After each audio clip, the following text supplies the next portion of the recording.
Good morning. Every living creature and plants needs air and water. Air is mix of many gases like nitrogen, oxygen and carbon dioxide. Oxygen is needed for the animals whereas plants needs carbon dioxide.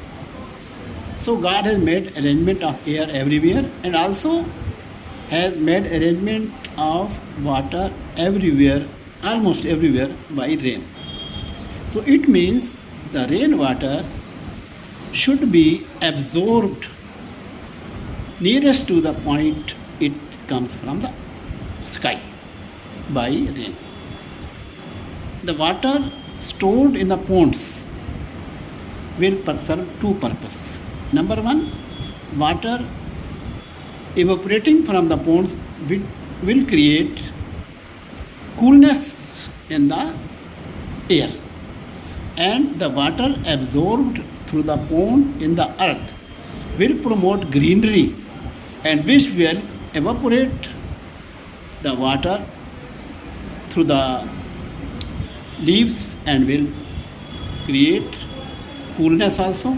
And as the plants make food for the living creatures also, for all animals, so rainwater should be absorbed in the earth through ponds and should be allowed to evaporate by its natural process to promote cooling, and water absorbed through the ponds will promote greenery which will manufacture food for every animal and will promote cooling also.